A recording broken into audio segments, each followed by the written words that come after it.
नमस्कार दोस्तों, मैं शिवरतन पांडे आपका अपना स्वागत करता हूं महर्षि पाराशर एस्ट्रो ज्योतिष में। मित्रों, आज हम डिस्कस करेंगे मेष लग्न के नवम भाव के बुध का फल। नवम भाव के बुध का फल। ठीक, हम देखते हैं आज मेष लग्न हो गई, नवम भाव में बुध बैठे हैं, तो उसका क्या फल हमारा होगा उसके विषय में हम आज बात करेंगे। ये हमारी मेष लग्न है, प्रथम हाउस है। यहां से एंटी क्लॉक करेंगे 1 2 3 4 5 6 7 8 9 9th हाउस में हमारे क्या बैठे हैं, बुध बैठे।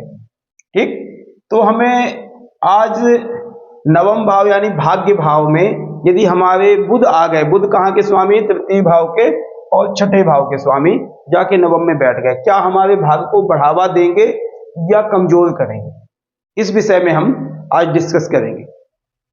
मैं आपको पहले बताऊं कि हमारी 74वीं वीडियो है और हमारे इस चैनल में 73 वीडियो हमने अपलोड कर दी हैं। लॉन्ग वीडियो, शॉर्ट वीडियो भी बहुत सारी अपलोड कर दी। प्लीज आप उनको देखिए। हमने बेसिक में 20 वीडियो लगभग बनाई हुई हैं, उसके बाद हमने सारे द्वादश भावों के गणना की हुई है। भरत ज्योतिष बहुत अच्छा बताया हुआ है। और उसके बाद मेष लग्न के सूर्य से लेकर के द्वादश भाव सूर्य तक, उसी प्रकार चंद्रमा, मेष लग्न के द्वादश भाव चंद्रमा तक पूरा राउंड लगाया हुआ है। उसके बाद मंगल का भी हमारा पूरा कंप्लीट हो गया सब्जेक्ट, मेष लग्न के मंगल से द्वादश भाव के मंगल तक। ठीक, अब हमारी मेष लग्न के बुध की सीरीज चल रही, तो उसमें भी हम 8th हाउस तक पूरा डिटेल बना चुके हैं। अब हमारे आज की जो वीडियो है, आज हम डिस्कस करेंगे नवम भाव में बुध। यदि हमारे मेष लग्न के नवम भाव में बुध हो तो क्या हमें फल मिलेगा। तो सबसे पहले हम देखते हैं नवमेष क्या है। हमारे नवमेष हमारे बृहस्पति देवता हैं, गुरु हैं, नवम भाव के स्वामी। ठीक, और नवम भाव के स्वामी के साथ हमारे ग्रह कौन बैठा, बुध बैठा है। बुध कौन कौन सी राशि के स्वामी हैं, मिथुन और कन्या के।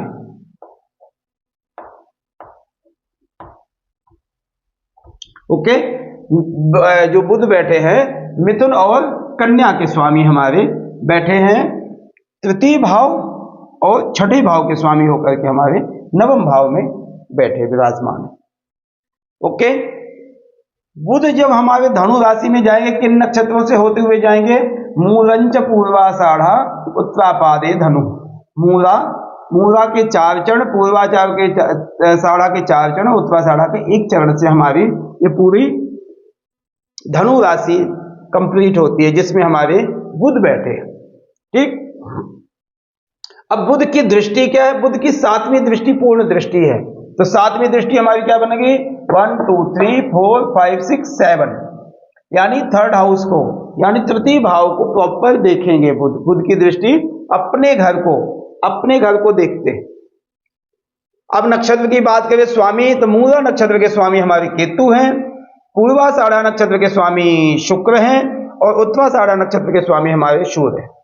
ठीक, उच्च राशि बुध की जो है कन्या है और नीच राशि मीन है। कन्या यानी मूल त्रिकोण की राशि है और कन्या अपनी उच्च राशि भी है और स्व राशि भी है। तो यहाँ पर बुध काफी बलवान होते हैं।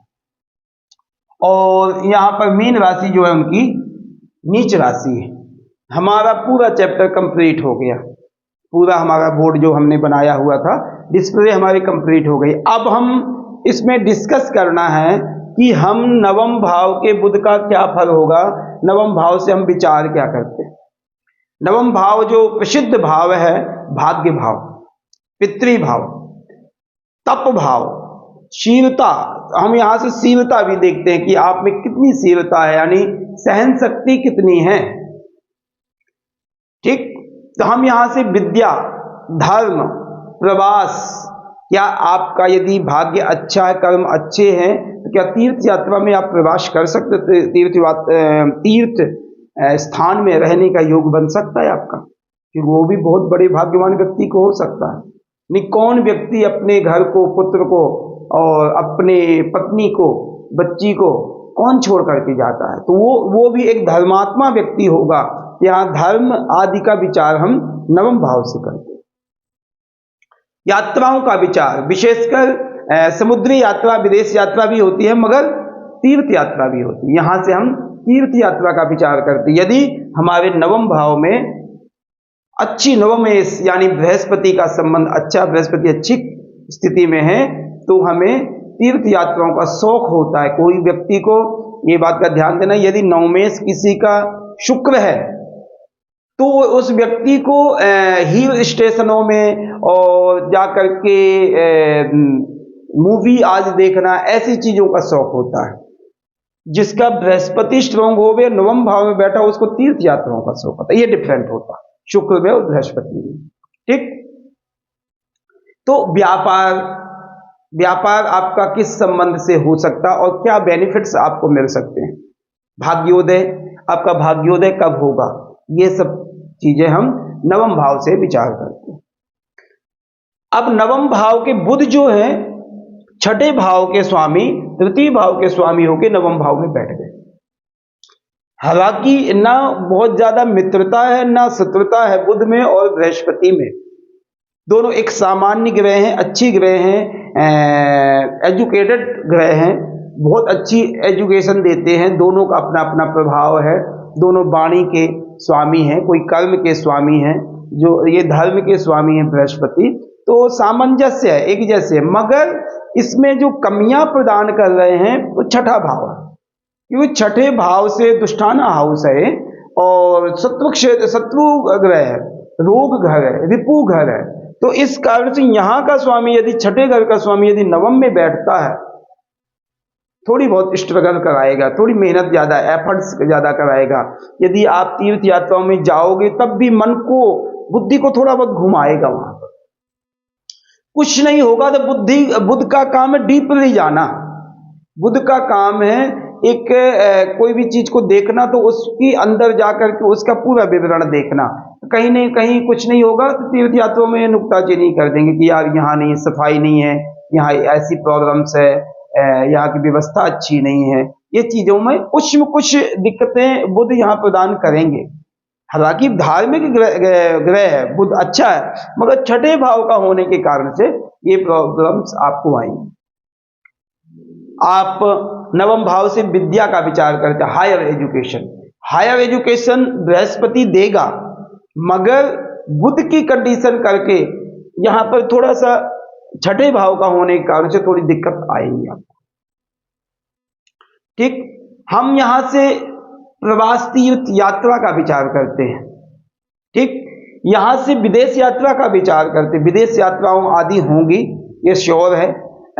चाहे आप बिजनेस पॉइंट से जाओ या किसी वक्ता प्रवृत्ति से जाओ, यानी कोई कथावाचक या ऐसे भी यात्राएं बहुत ज्यादा होती हैं नवम भाव से।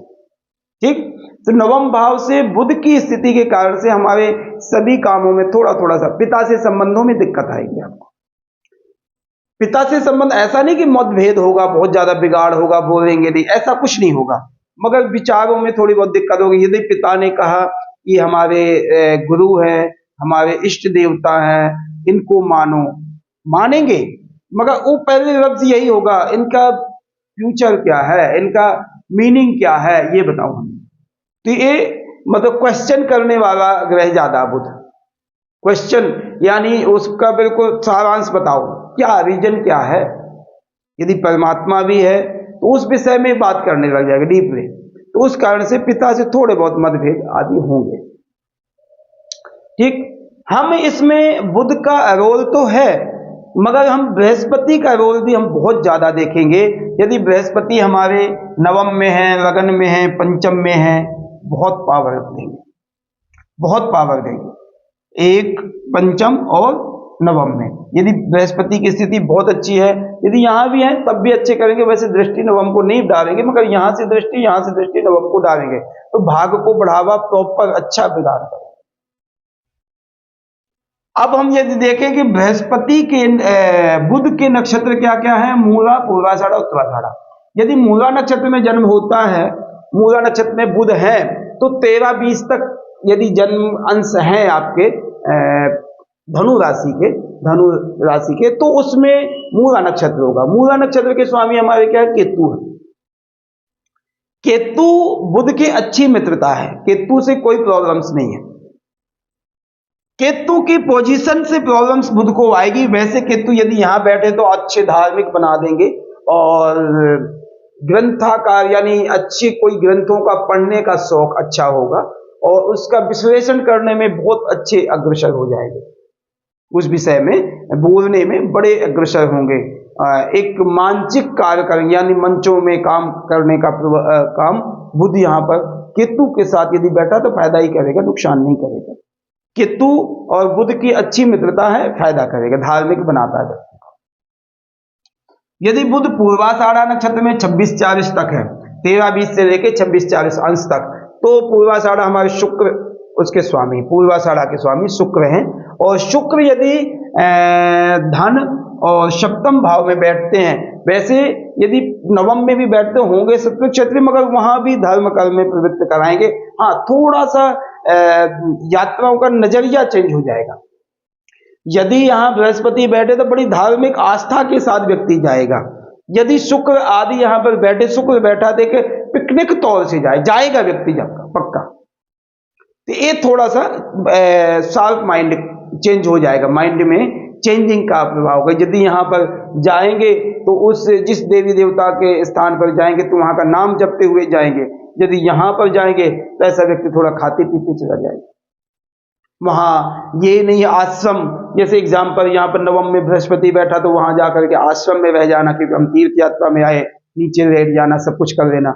यदि शुक्र का प्रभाव यहाँ पर है, क्योंकि पूर्वाषाढ़ा नक्षत्र है और शुक्र का प्रभाव यदि नवम से है, तो वहां पर जाकर थोड़े लग्जरी, वहां पर जाकर के होटल भी देख लें कि हमें अच्छा होना चाहिए, हमें व्यवस्था होना चाहिए, शुभ अच्छा सुंदर होना चाहिए, यहाँ सुख मिलना चाहिए। ये सब चीजों का फर्क ग्रहों का होता है।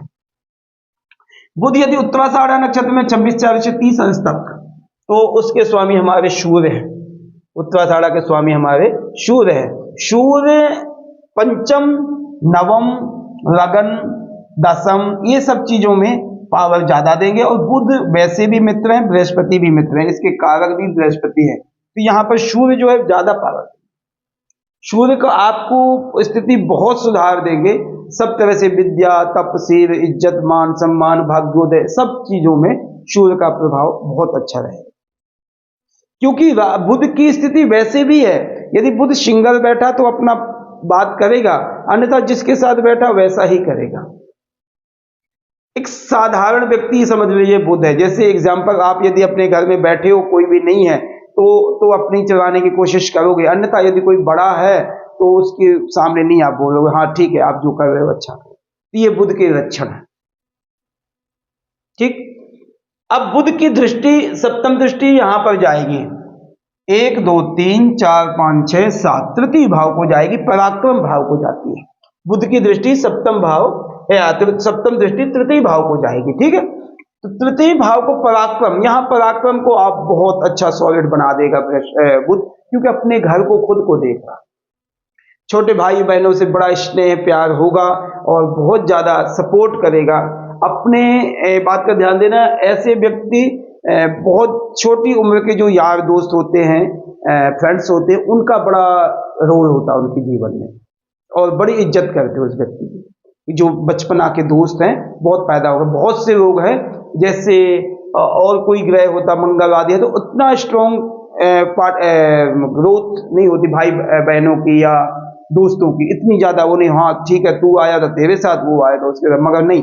बुध की ऐसी आदत है, ये तृतीय और होकर के तृतीय में दृष्टि डालेगा तो बहुत पुराने दोस्तों की रिस्पेक्ट करेगा और उसको स्मरण शक्ति होगी कि यार वो दोस्त था मेरा, ऐसे हम खेलती थी बचपन में, ऐसा करते थे। ये सब चीजें बुध की क्वालिटी है। बुध तृतीय भाव को सॉलिड तो करेगा ही करेगा, छठे को भी करेगा, मगर ये बात का हमें ध्यान देना चाहिए कि छठे भाव का बुध यदि नवम में बैठा है तो थोड़ी सी कमजोरी प्रदान करेगा, भाग्य में थोड़ी सी मेहनत एफर्ट्स ज्यादा कराएगा। हाँ, ये स्वाभाविक है कि बुध का काम है तकनीकी, तकनीकी मीन्स बहुत जल्दी उस चीज में घुस जाना और फायदा अपना उठाना, बिजनेस माइंड व्यक्ति है। बुध जिसका सॉलिड होगा, नवम आदमी में बैठेगा, तो वो व्यक्ति नौकरी आदमी तो जाएगा मगर बिजनेस में बहुत एफर्ट्स डालता है, उसका दिमाग सातिर होता है, वो बिजनेस में बहुत जल्दी कामयाब हो जाता है। नवम भाव के बुध की यदि बात करें, ऑलमोस्ट हमारी डिटेल हो गई। यदि उपाय हमें करना है तो कोई बहुत ज्यादा उपाय करने की स्थिति नहीं, क्योंकि नीच आदि नहीं है, शत्रु क्षेत्री नहीं, मित्र क्षेत्री बैठा, अच्छा ठीक ठाक बैठा। बुध के लिए हमें यदि यहाँ उपाय करना है तो अपने से बड़ों जैसे पिता दादा आदि की पर प्रॉपर इज्जत करो। प्रॉपर इज्जत करने का मतलब ये है कि प्रॉपर उनको देखो और उनकी प्रॉपर रिस्पेक्ट करो और उनके पैर छुओ। यदि कोई भी आपका कोई भाग्योदय से संबंधित काम, कोई शिक्षा से संबंधित, कोई टीचिंग से संबंधित कोई यदि आप काम करने जाते हो, कोई शुभ काम करने जाना है, तो अपने पिता की रिस्पेक्ट यानी चरण स्पर्श करके जाइए और पिता की आज्ञा है। यदि कोई आपने कोई अच्छा काम करना है तो पिता के मुख से कहवाइए कि हाँ ये काम कर लो, तो इस कारण से रिस्पेक्ट बढ़ेगी और नवम भाव भाग्य आपका बढ़ावा देगा।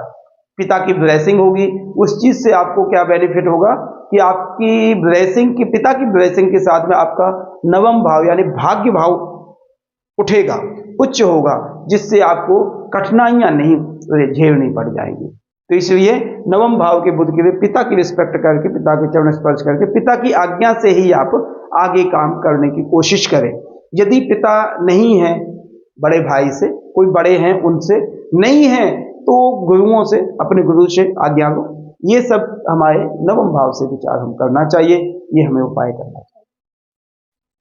मैं आपसे रिक्वेस्ट करूंगा कि आप अपने महर्षि पाराशर एस्ट्रो ज्योतिष चैनल को ज़्यादा से ज़्यादा सब्सक्राइब करें, कमेंट करें, बेल आइकन की बटन दबाएं, जिससे हमारे इस चैनल को बहुत ज़्यादा से ज़्यादा अच्छा ग्रोथ होवे और व्यक्ति को हमें ज़्यादा ग्रोथ होगी और आपको शिक्षा अच्छी मिलेगी, जिससे आपका जीवन फलीभूत होगा, जीवन सुखमय जीवन होगा। मैं आपसे रिक्वेस्ट करूंगा। धन्यवाद, नमस्कार।